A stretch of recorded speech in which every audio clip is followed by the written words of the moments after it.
केम छो मित्रों, जय माताजी। मित्रों, આજે આપની સમક્ષ હું 32 પૂતળીની વાર્તા લઈને આવી છું। જે વાર્તા બાળપણમાં ઘણા લોકોએ વાંચી હશે।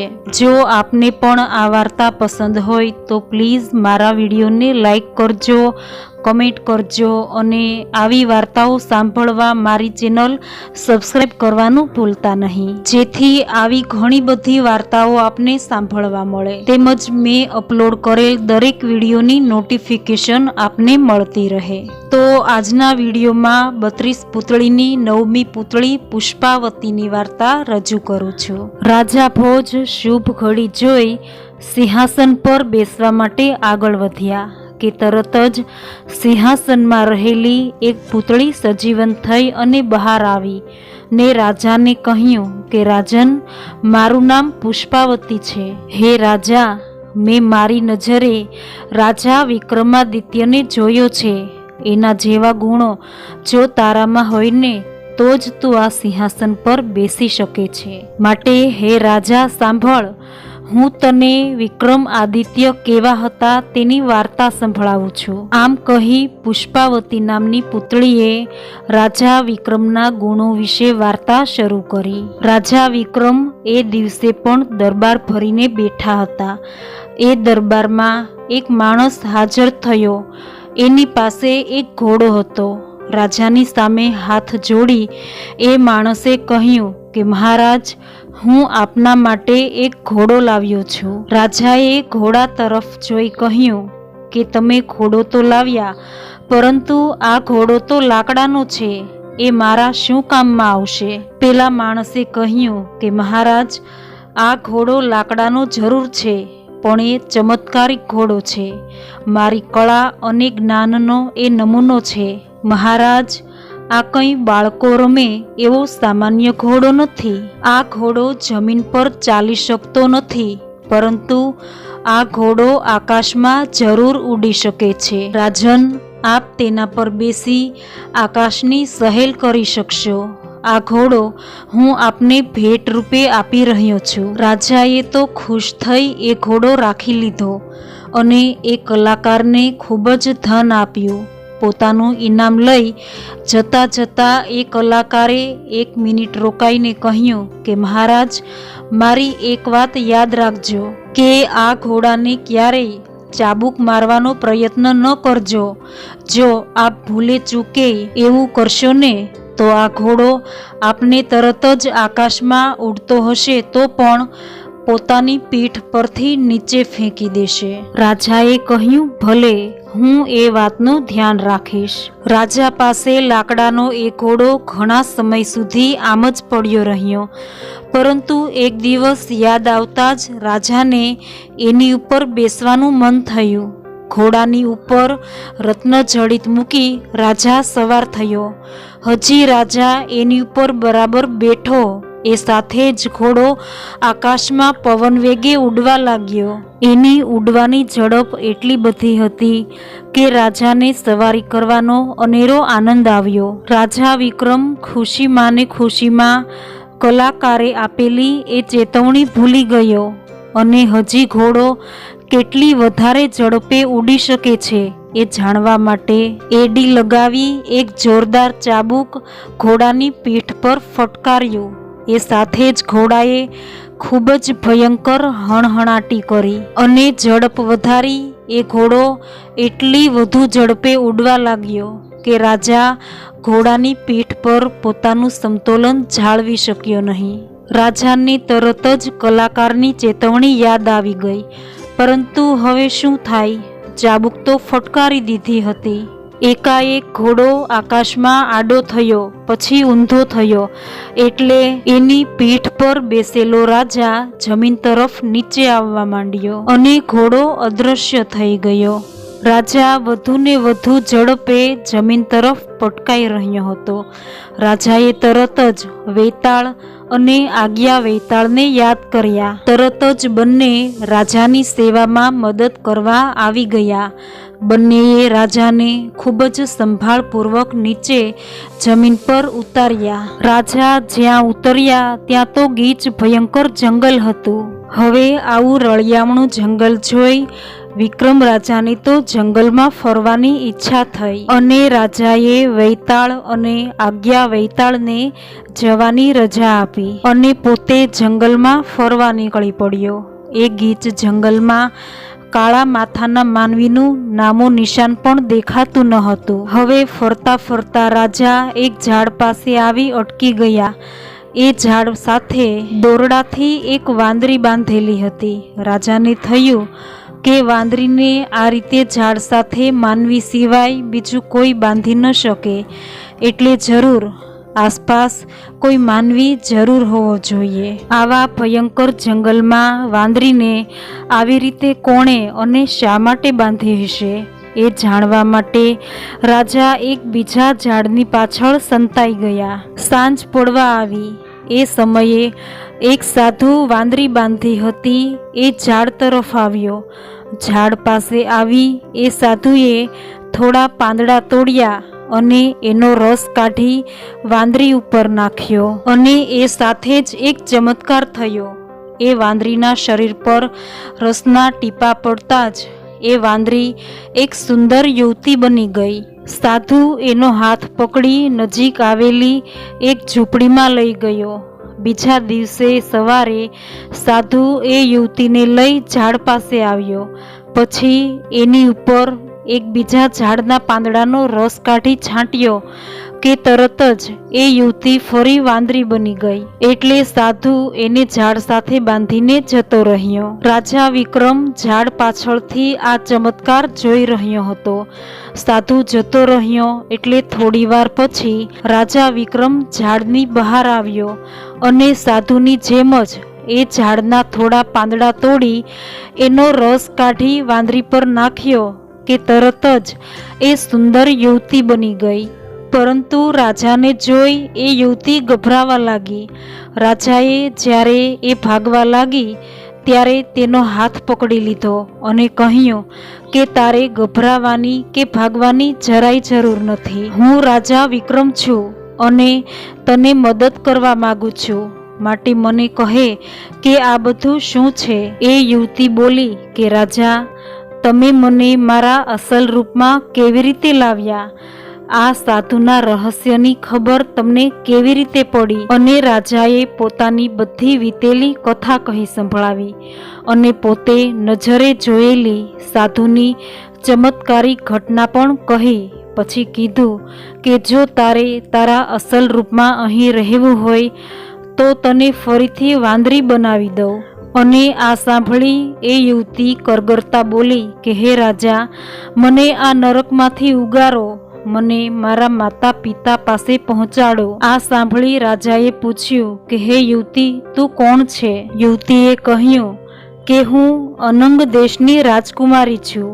આ દુષ્ટ સાધુ મારું અપહરણ કરી લાવ્યો છે અને રાત દિવસ મને આ નરકમાં કેદ કરી છે. રાજાએ કહ્યું કે તું ડરીશ નહીં, હું તને તારા માતા પિતા પાસે અનંત દેશ જરૂર પહોંચાડી દઈશ.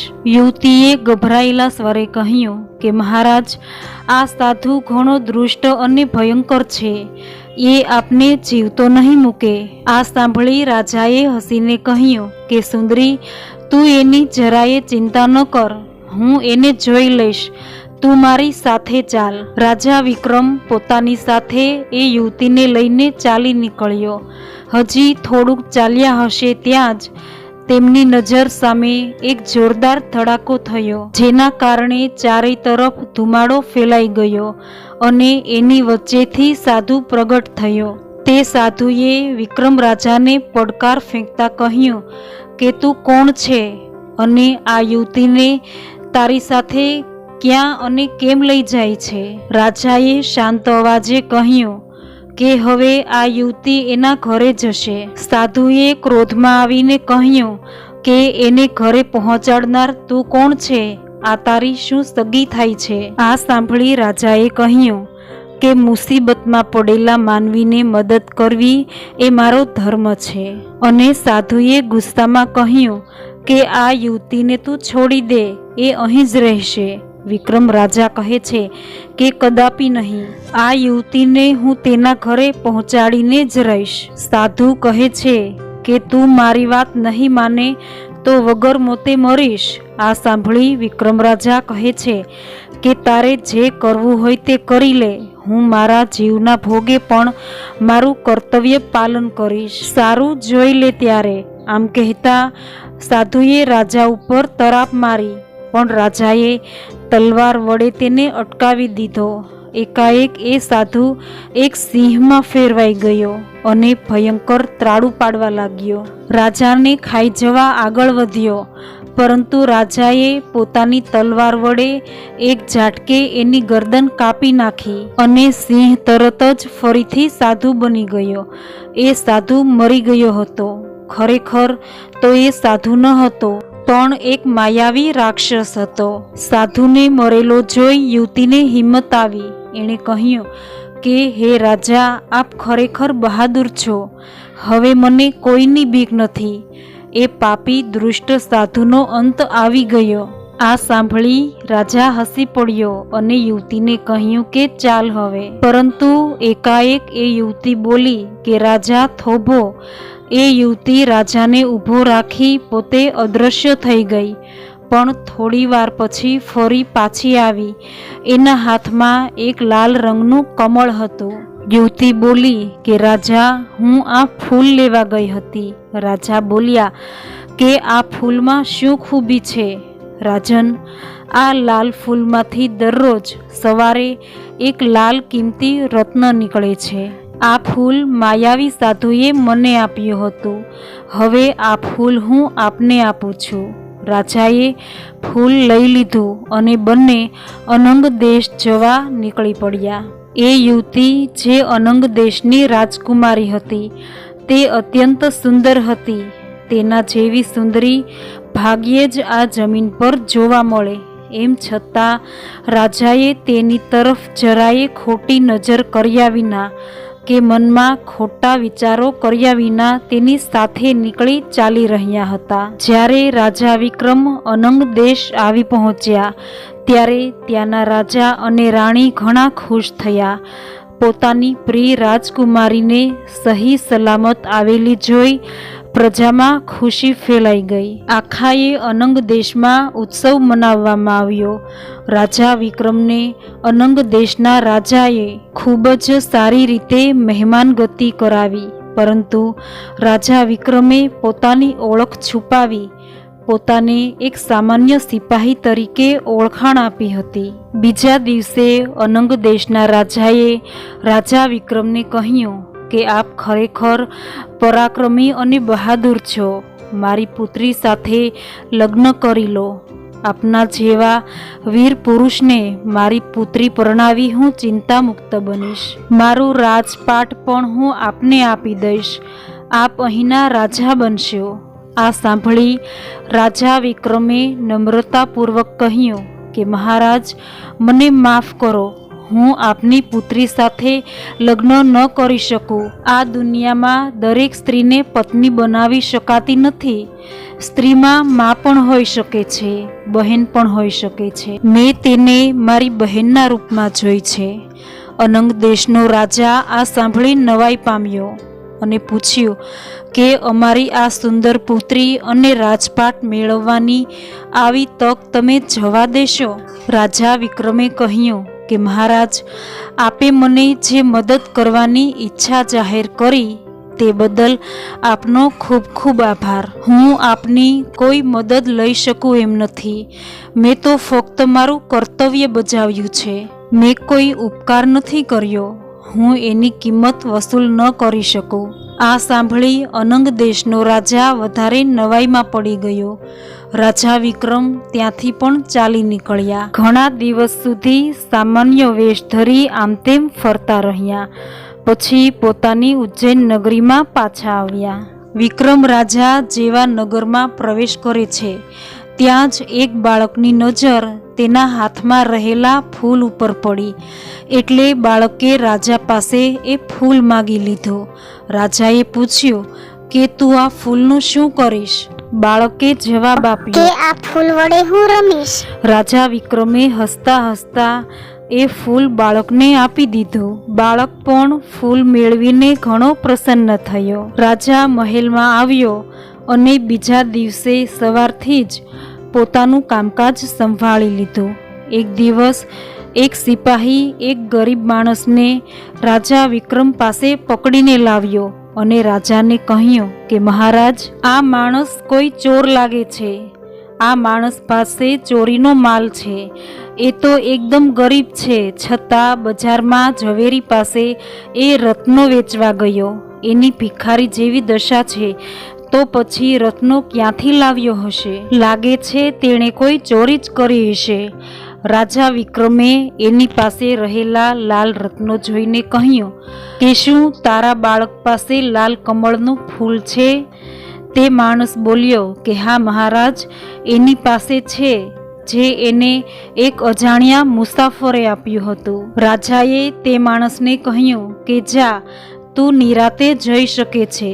પછી પેલા સિપાહીને કહ્યું કે આ માણસ ચોર નથી, એની સાથે બજારમાં જઈ એ રત્નોની યોગ્ય કિંમત એને ઝવેરી પાસેથી અપાવી દો. પેલો માણસ અને સિપાહી બંને નવાઈપૂર્વક રાજા સામે જોઈ રહ્યા. એમને કંઈ સમજ ન પડી, પરંતુ રાજાને કોઈ ખુલાસો પૂછી શકાય તો નહીં. તરત જ બંને ત્યાંથી રવાના થયા. એમને નવાઈ લાગતી હતી કે રાજાને ફૂલ વિશે ખબર હોવા છતાં એને માગી કેમ ન લીધું. હે રાજા ભોજ, શું તું આટલો ઉદાર છે? તારી પ્રજાને આવી રીતે તું કોઈને આપી શકે છે? જો તારામાં આવા ગુણ હોય ને તો જ તું આ સિંહાસન પર બેસી શકે છે. આટલું કહી પૂતળી ખડખડાટ હસી પડી અને રાજા મૂંઝવણમાં મુકાઈ ગયો. પૂતળી ખડખડાટ હાસ્ય કરી આકાશમાં ઉડવા લાગી અને જોત જોતામાં અદૃશ્ય થઈ ગઈ. 32 પૂતળીની 9મી વાર્તા અહીં સંપૂર્ણ થાય છે. આશા રાખું છું આ વાર્તા આપને સાંભળવી જરૂર ગમી હશે. તો વિડીયોને લાઈક કરી કમેન્ટમાં આપનું મંતવ્ય જરૂર જણાવજો. ફરી મળીશું આવી જ વાર્તાઓ સાથે. જય માતાજી.